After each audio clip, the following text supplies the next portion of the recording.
देखिए, बांग्लादेश में शेख हसीना के समय सरकार का रुख कट्टरपंथी गुटों पर सख्ती का माना जाता था। हालांकि बीते साल अगस्त में हसीना सरकार गिरने और यूनुस के सत्ता में आने के बाद बांग्लादेश में चीजें बदलने लगी हैं। बांग्लादेश की राजधानी ढाका में एक रैली में कट्टरपंथी प्रदर्शनकारियों ने चेतावनी दी कि अगर सरकार इस्लाम का अपमान करने वाले किसी भी व्यक्ति को मौत की सजा नहीं देती है तो वो अपने हाथों से उसे मौत की सजा देंगे। हालात ऐसे हैं कि यूनुस सरकार में कट्टरपंथी नेताओं का दबदबा बढ़ता ही जा रहा है। बीते मार्च महीने में ही प्रतिबंधित संगठन हिज्ब उत तहरीर ने बांग्लादेश की राजधानी ढाका में एक रैली भी निकाली थी। आपको एक रिपोर्ट दिखाते हैं।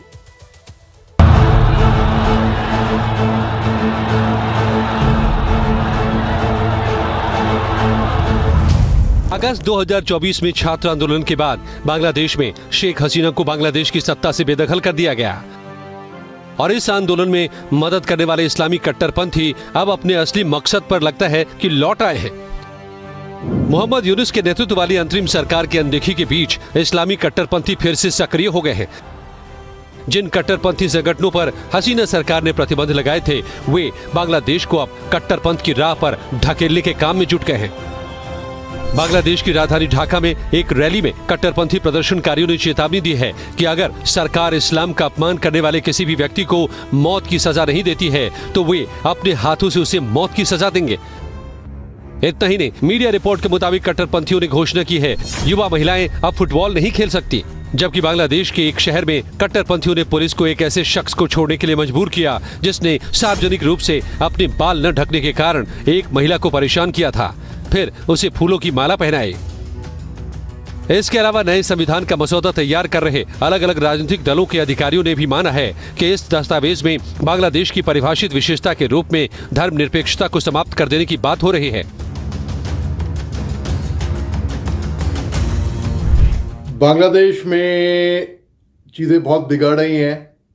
वहाँ की सरकार ने बोला है कि जो भी मज़हब को, इस्लाम को ब्लास्फेमी, जो भी मज़हब के ख़िलाफ़ बोलेगा उसको अगर कानून सज़ा नहीं देगा तो हम, वहाँ की जनता सज़ा देगी।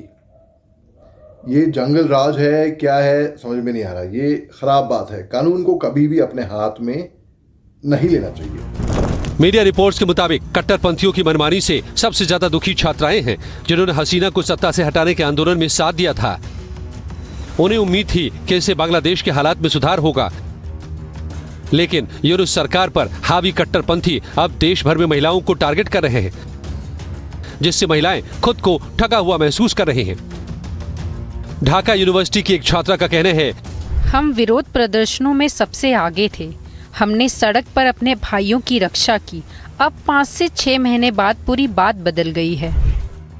अब ये भी समझिए कि बांग्लादेश की अर्थव्यवस्था में महिलाओं का अहम स्थान है।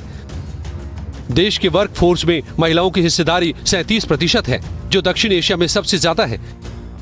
लेकिन महिलाओं को अब ये डर सताने लगा है कि देश में 15 वर्षों के बाद अगर कट्टरपंथियों की सत्ता में वापसी होती है तो उनके लिए चुनौतियां बढ़ जाएंगी, और ये आशंका यूं ही नहीं है। इन तस्वीरों को देखिए। बांग्लादेश में प्रतिबंधित इस्लामी संगठन हिज्ब उत तहरीर ने बीते मार्च के आखिरी सप्ताह में एक बड़ी पब्लिक रैली निकाली। बांग्लादेश में हिज्ब एक प्रतिबंधित संगठन है, लेकिन यूनुस सरकार के शासन में ढाका में इस संगठन की 26 साल बाद ये रैली हुई है और सरकार खामोश होकर देखती रही। Bureau report, live times.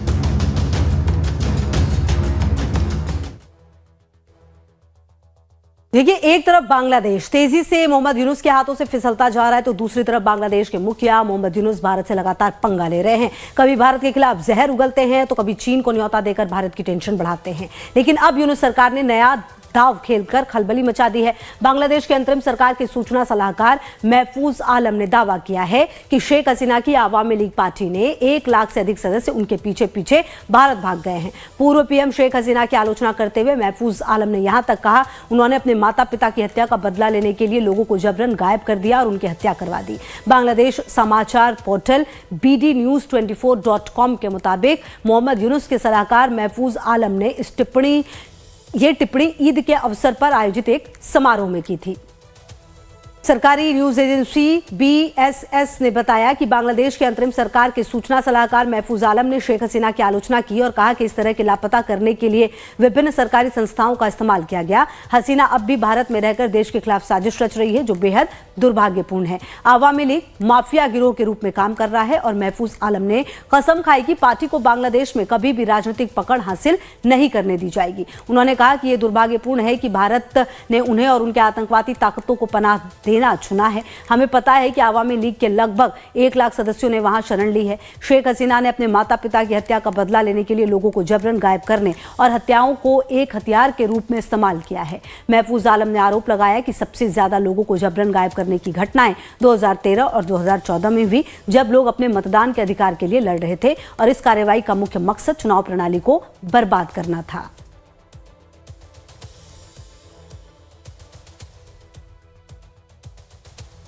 क्या ईरान के खिलाफ अमेरिका बड़ी कार्रवाई करने वाला है? ये सवाल इसलिए उठ रहे हैं क्योंकि अमेरिका अपने एयरक्राफ्ट कैरियर को गुआम